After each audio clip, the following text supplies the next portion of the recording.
Hello guys, good morning, good afternoon, good evening, depending where you're gonna watch this video from. I remember my humble self, the Eichmann. If you are seeing my video for the first time, I would like you to share my videos, like, comment, and follow my page if you're not following me. This case, this presidential tribunal case is taking another dimension. Seriously. Is it not the same 25% they were debating before that is not compulsory? It's now what the Tinubu's council and INEC council are telling us that Tinubu scored 25% in FCT. You know, say they thought say they be learned now, only them be the learned people wey go for Nigeria now. I don't understand.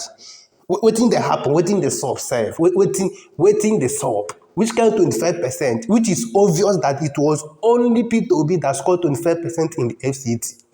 All eyes on the judiciary. Judiciary, everybody dey look una to know wetin una go talk. The survival of Nigeria dey for na hand now. Whether Nigeria go dey okay or not dey for the hand of the judiciary. Everybody dey watch una to know wetin una go talk for this case because it is obvious. I come dey hear say Tinubu don dey threa ten the judges say if there's any mistake that he's being removed from the seat, that there will be anarchy. I will bring that news very soon. Let's watch what he at the Presidential Election Petition Tribunal. Tomorrow will be exactly 10 days the tribunal adjourned after INEC and the respondents closed their case. On the side of the petitioners, the Labour Party and the PDP, they will have about a week to respond to their statements. A lot of people are waiting anxiously to find out what INEC will say in their final address to the court because of the many objections they raised when the petitioners tried to tender documents that were certified by INEC themselves. Yes, it's very strange that someone will deny a document that he made in court. Now, let's take a peep into how INEC will defend the objections that they made. Defend in the sense that they will now give reasons why they objected. Pinheiro SAN, who is part of the INEC legal team, actually gave a hint in one of his interviews. In that interview, he said that the reason they objected to the tendering of INEC CTCs by the Labour Party was because the documents had nothing to do with where they are contesting the results. In other words, INEC felt that if Peter Obi is contesting the results in some local government areas in a particular state, that he shouldn't tender results of the entire local government areas in the state. Another reason that the INEC Council gave was that Labour Party didn't list some of these states in their petition, that having failed to list the states beforehand, that they cannot turn around and start tendering evidence that represents states that they didn't list in their petition. Anyway, this particular one was covered in one of our videos.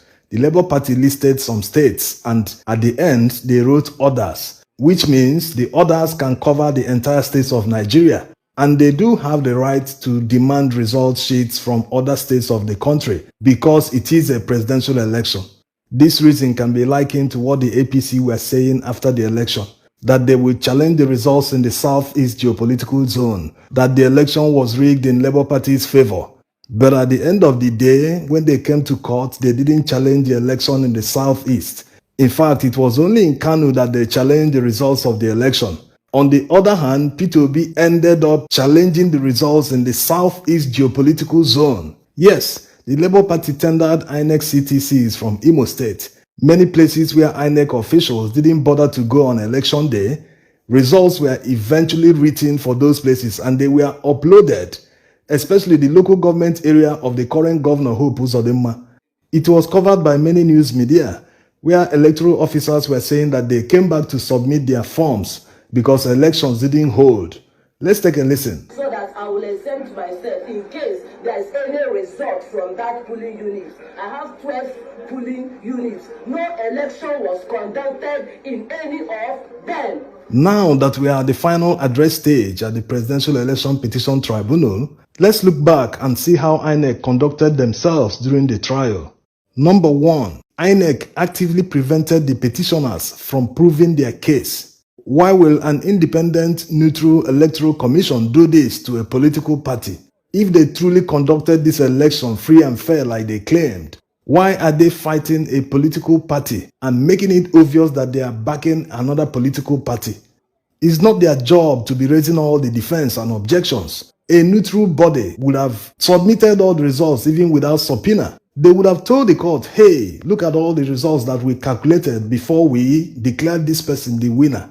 Please check the results by yourself to see if we did the right thing or we made a mistake. That's what an innocent person would have done, because you can't be claiming that you're innocent and preventing people from proving you otherwise. They say clear conscience fears no accusation.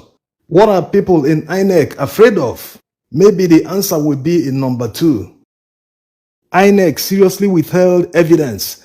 You know what it means in law. If someone is hiding evidence, that means there's something there that he doesn't want you to see. Yes, we all know what they are hiding. All the results they declared in many states, when you look at them, they don't add up. Take Rivers State, for instance. The results that INEC announced are quite different from what is obtainable on their IREV. Even the hard copies that they claim to have used to manually collect the results, it still doesn't add up to the figures that they announced. This same thing happened in many states. It's just that in other states, they used overvoting to cover it up. In many of these states, there were serious overvoting.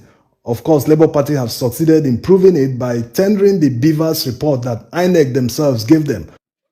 So as you can see, this is what they are hiding. They know that when these results are tendered in court and the judges go through them, they will agree with the petitioners that truly INEC didn't declare the real results, that they declared rigged and fabricated results. This leads us to number 3.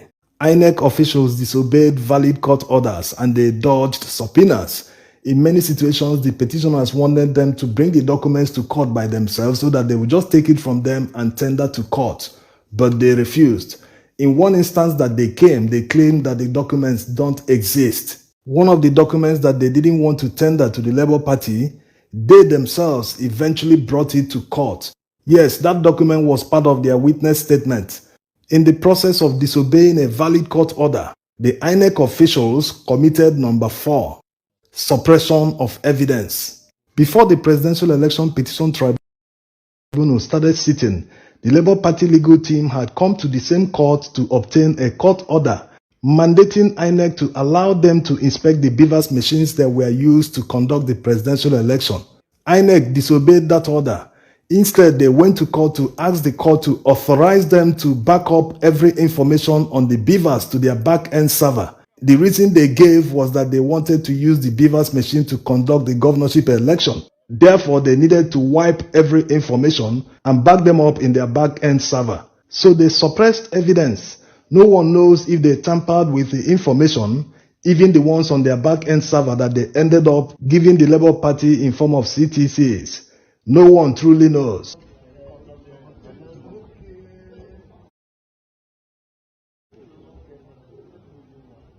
Looking at everything and how INEC have conducted themselves during the trial, if you are a judge in this matter, how will you judge INEC?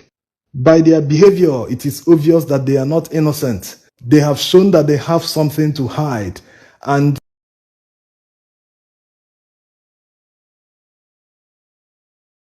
you will need to dig further to find that thing that they want to hide. Number 2 is that you will find out that they are lawless. They undermine the authority of the courts. When people are lawless, they do not obey court orders. And what will make a civil servant to disobey a court order? It is because the person knows that there will be no consequence, that nothing will happen to him.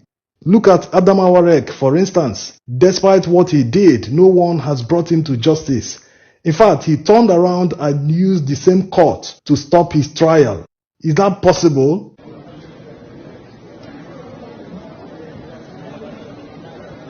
So after looking at all this, what will the judges do?